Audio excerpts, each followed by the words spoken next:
Gold, trusted gold buyers. మీరు తాకట్టు పెట్టిన బంగారాన్ని విడిపించి ఈ రోజు ఉన్న మార్కెట్ ధరకు కొనబడును.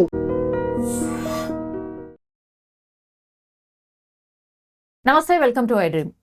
ఈరోజు మార్నింగ్ జరిగినటువంటి ఇన్సిడెంట్ యాక్చువల్లీ మొన్న సోమవారం రోజే జరిగింది. ఒక అమ్మాయి యాజ్ అ యూట్యూబర్ చాలా బాగా కంటెంట్ క్రియేట్ చేస్తుంది అనేది ఆమెకు పేరు. ఆమె పేరు వచ్చేసి కోమలి, చిత్రపురి కాలనీలో ఉంటుంది. అయితే సూసైడ్ చేసుకుంది. ఆత్మహత్య చేసుకోవడానికి గల కారణం ఏంటి, లవ్ ఫెయిల్యూర్ వల్ల ఆమె ఆత్మహత్య చేసుకుంది, ఇట్లాంటి వార్తలన్నీ వచ్చాయి. కానీ దాని తర్వాత ఇప్పుడు అప్గ్రేడ్ అయి అంటే వాట్ యూ కాల్, ఇప్పుడు దానికి సంబంధించిన అప్డేషన్ మనకు అందుతోంది. యాక్చువల్లీ ఇది వన్ సైడ్ లవ్, అంటే కోమలి మాత్రమే లవ్ చేసింది, ఈ అఖిల్ రెడ్డి అనే పర్సన్ అసలు లవ్వే చేయలేదు అని పోలీసులు చెప్తున్నటువంటి మాట. ఈ ఇన్సిడెంట్ ఎందుకింత భయంకరంగా మారిపోయింది, ఆర్ ఒక అమ్మాయి ప్రాణం ఎందుకు తీసుకుంది, మాట్లాడే ప్రయత్నం చేద్దాం. మనతో పాటు ఉన్నారు సైకాలజిస్ట్ సుబ్బారావు గారు. సార్ నమస్తే. సార్ నమస్తే మేడం. సార్ ఏంటో ఎప్పుడు ఎవరో ఒకళ్ళు సూసైడ్ చేసుకోవడం. సార్ కంటెంట్ క్రియేటర్ ఆమె, చాలా మందిని ఇన్ఫ్లుయెన్స్ చేయగలుగుతుంది. కోమలి ఆమె పేరు కూడా, చూడ్డానికి కూడా చాలా బాగుంది. సార్ ఇట్లా ఆత్మహత్య చేసుకుంది అని అంటే అసలు అందరికీ కూడా షాకింగ్. తీరా చూస్తే ఇప్పుడు పోలీసులు చెప్పినటువంటి మాట, యాక్చువల్లీ అఖిల్ రెడ్డి అండ్ తను ఇద్దరు ప్రేమించుకున్నారు అని అన్నారు సార్ పొద్దునుంచి కూడా. కానీ కాదు, ఓన్లీ కోమలి మాత్రమే ప్రేమించింది, అఖిల్ రెడ్డికి అసలు ఇష్టం లేదు అనేటువంటిది ఇప్పుడు మనకు అందుతున్నటువంటి సమాచారం. సార్ ఈ ఇన్సిడెంట్ లో మరీ ఇంత సూసైడ్ చేసుకోవాల్సిన అవసరం ఉందంటారా సార్?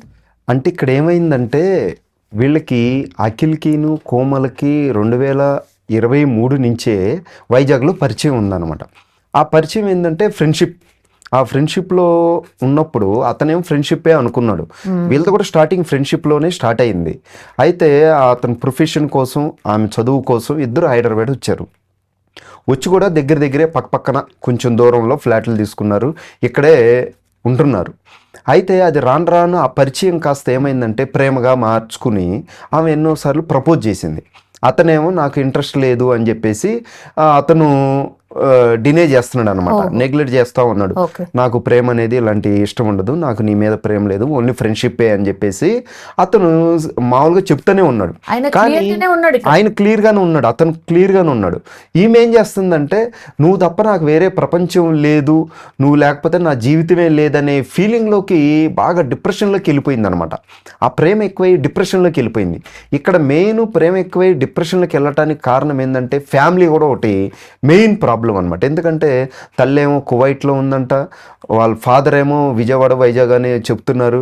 కాకపోతే నిన్న చనిపోయినప్పుడు కూడా వాళ్ళ ఫాదర్ రాలేదు, కువైట్ నుంచి మదర్ వచ్చిందే. కానీ ఇక్కడ ఏమైందంటే ఒక ఫ్యామిలీ బాండ్ అనేది లేకుండా పోయింది.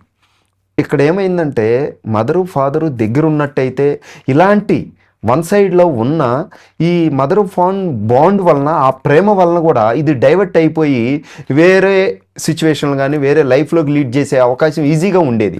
ఇలా చనిపోయే అంట లేకపోయారు, మళ్ళీ అది షేర్ చేసుకోవడానికి కూడా లేకపోయారు, దాని నుంచి డైవర్ట్ అవడానికి కూడా వేరే సిచ్యువేషన్లు ఏమీ కనపడలేదు ఫ్యామిలీలో. అదే ఫాదర్ మదర్ ఉన్నప్పుడు ఇది చెప్పకపోయినా డైరెక్ట్గా మామూలుగా రిలేషన్లో మాట్లాడుకోవడం కానీ, ఫ్యామిలీలు కానీ, ఫంక్షన్స్ కానీ, ఇలా బయటకు తిరగటం కానీ, ఏదైనా చెప్పుకోవటం కానీ, చదువు ఇలా మాట్లాడుతూ ఉండటం వలన కూడా ఈ వన్ సైడ్ లవ్ నుంచి డైవర్ట్ చేయగలిగే కెపాసిటీ ఫ్యామిలీ బాండ్కి ఉండగలిగేది. కాకపోతే ఆ ఫ్యామిలీ ఏమైంది, దగ్గర లేదు.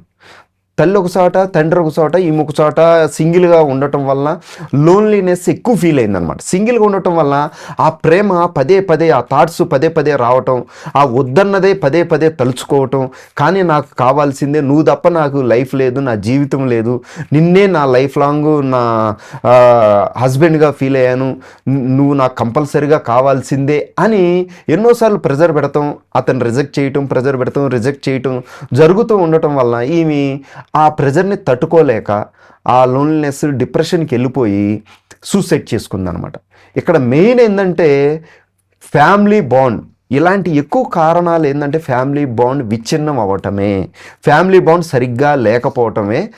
ఆ టీనేజ్లో ఇలాంటి టైంలో ఆమె ఒక కంటెంట్ క్రియేటర్, ఎంతో మందిని ఇన్ఫ్లుయెన్స్ చేయగల కెపాసిటీ ఉన్న ఆమె కూడా సింగిల్గా ఉండి లోన్లీనెస్కి వెళ్ళిపోయి డిప్రెషన్కి వెళ్ళిపోయిందంటే చూడండి ఫ్యామిలీ బాండ్ ఎంత ఇంపార్టెంట్ అని ఇక్కడ అర్థమవుతుంది. ఎంత చేస్తున్నా, ఎంత నవ్వుతూ సరదాగా వీడియోలు చేస్తున్నా. ఎగ్జాక్ట్లీ సార్, కెమెరా ముందు అవును అసలు ఆమె అసలు వెరీ జాలీగా అవును మోటివేట్ చేస్తున్నట్టుగా ఆర్ వెరీ స్మైలీ, ఆమె చాలా హ్యాపీగా ఉన్నట్టుగా కెమెరా ముందట కనిపిస్తోంది. కనిపిస్తుంది. అవును లోపల అంత బాధ ఉందని పక్కన వాళ్ళ ఇంటి అవును. పక్కన ఉన్న వాళ్ళకి తెలియలేదు. అవును, వాళ్ళు ఇంటి పక్కన ఉన్న నైబర్స్ కూడా ఎంత బాగా చెప్తున్నారంటే మా కూతురులాగా, మా కూతురుతో కలిసిపోయి ఆడుకునేది, సరదాగా ఉండేవాళ్ళు, ఎంతో హ్యాపీగా ఉండేవాళ్ళు, కానీ ఆ మనసులో ఎంత బాధ ఉందనేది మేము ఎప్పుడు గ్రహించలేదు అని వాళ్ళు కూడా ఎంతో ఎక్స్ప్రెస్ చేశారన్నమాట. పాపమని ఎంతో బాధతో ఉన్నారు పక్కన వాళ్ళు కూడా, ఎందుకంటే అంత సరదాగా ఉండేది. కానీ మనసులో మాత్రం ఆ వన్ సైడ్ లవ్ పెట్టుకుని ఆమె చాలా డిప్రెషన్కి వెళ్ళి లోన్లీనెస్ వెళ్ళి చనిపోయే పరిస్థితికి ఆమె కొని తెచ్చుకుందనమాట ఇక్కడ. ఎందుకంటే అతను తప్ప ఎవరూ లేరు అని అనుకుంది, కానీ ప్రపంచం చాలా పెద్దది, ఇంకా చాలామంది ఉన్నారు. అంటే ఫ్యామిలీ ఉంది, ఫ్యామిలీ బాండ్ ఉంది, అమ్మ నాన్న వీళ్ళతో షేర్ చేసుకున్నా, మాట్లాడుకున్నా, వాళ్ళు కాకపోతే ఇంకోళ్ళు ఉన్నారని వాళ్ళు దగ్గరికి వచ్చి ఏదైనా చెప్పినా, లేకపోతే ఇవన్నిటికన్నా ఇప్పుడు కౌన్సిలింగ్ సెషన్స్ అని సైకాలజిస్టులు చాలామంది ఉన్నారు. ఎవరో ఒకరి దగ్గర కౌన్సిలింగ్ తీసుకున్నా ఇట్లా నేను లోన్లీగా ఉండలేకపోతున్నాను, వన్ సైడ్లో నాకు అతని మీదే ఎప్పుడు పదే పదే అదే థాట్స్ వచ్చి నేను అటే ఆలోచనలు వెళ్ళి డిప్రెషన్కి వెళ్ళిపోతున్నాను అని ఎవరితో ఫ్రెండ్స్ ద్వారా కానీ ఇంకొకరి ద్వారా కౌన్సిలింగ్లు తీసుకుని, ఎందుకంటే ఇవి ఇంతకుముందు 2-3 సార్లు అటెంప్ట్ చేసింది.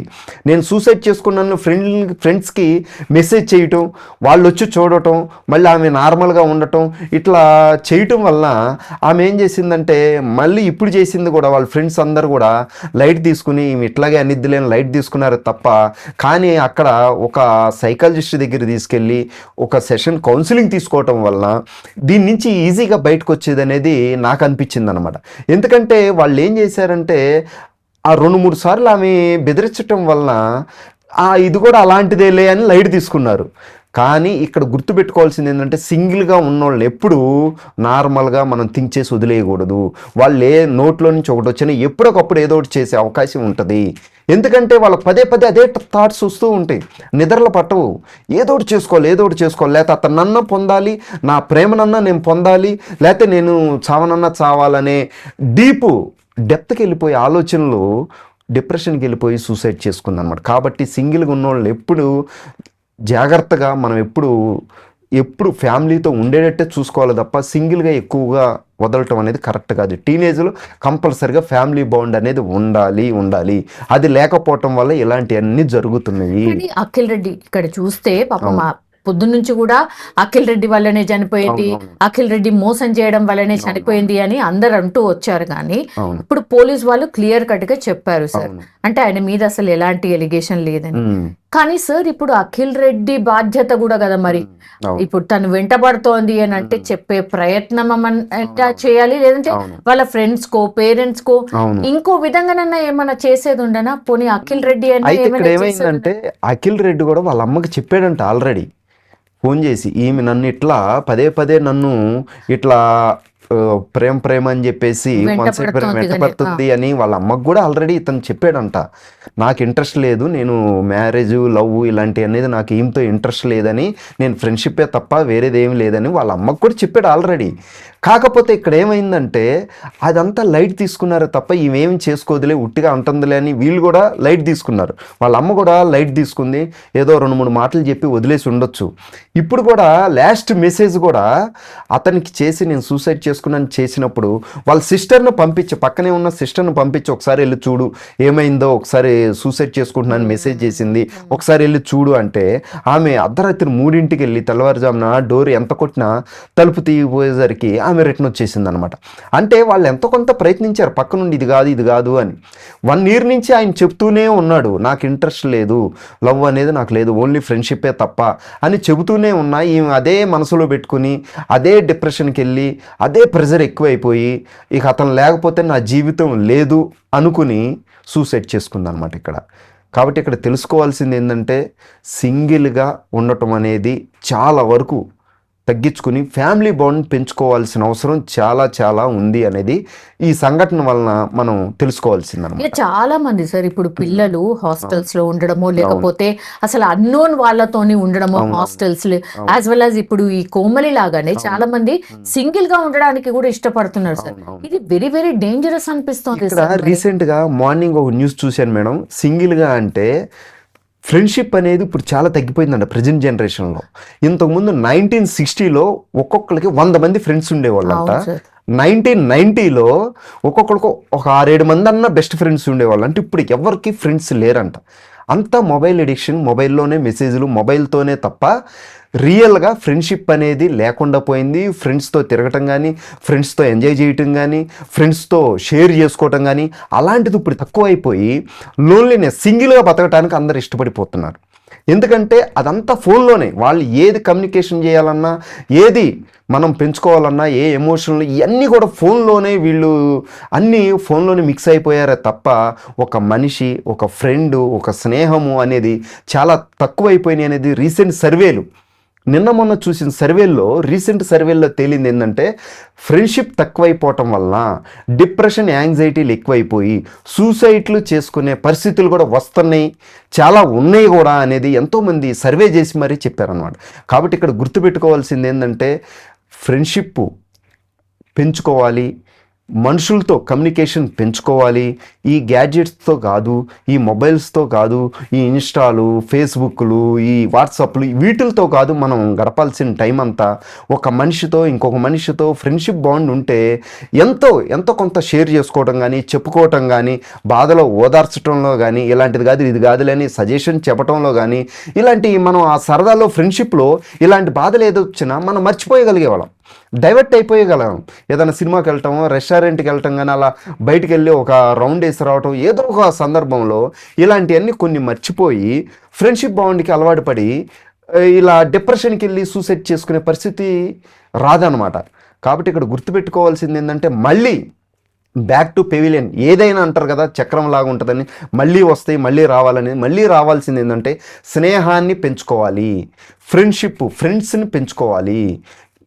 మొబైల్స్ వీటితో టైం కాకుండా ఫ్రెండ్స్తో టైం స్పెండ్ చేస్తే ఫ్రెండ్షిప్ని పెంచుకున్నప్పుడు మనం ఫ్రెండ్స్ని ఎక్కువ మందిని పెంచుకున్నప్పుడు మనం ఈ యాంగ్జైటీ, డిప్రెషన్, స్ట్రెస్ నుంచి కూడా మనకి రిలీఫ్ అయ్యి ఈజీగా మనం రెగ్యులర్ లైఫ్లో లీడ్ చేసే అవకాశం ఎక్కువగా ఉంటుంది. కాబట్టి ఇక్కడ గుర్తుపెట్టుకోవాల్సింది ఏంటంటే ఫ్రెండ్షిప్ అనేది కూడా చాలా ఇంపార్టెంట్. అది ఇప్పుడు తగ్గిపోయింది. అది లోన్లీనెస్కి, ఇండివిజువల్గా సింగిల్గా ఉండటానికి ఇష్టపడుతున్నారు. దాని నుంచి యువత బయటకు రావాలి, టీనేజ్ వాళ్ళు బయటకు రావాలి అనేది గుర్తుపెట్టుకోండి.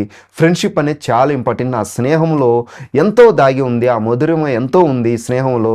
ఒకరికొకరు షేరింగ్ అనేది అది వెలకట్లేని సంపద అనేది గుర్తుపెట్టుకోవాలన్నమాట. Yes sir. Thank you sir. Thank you madam.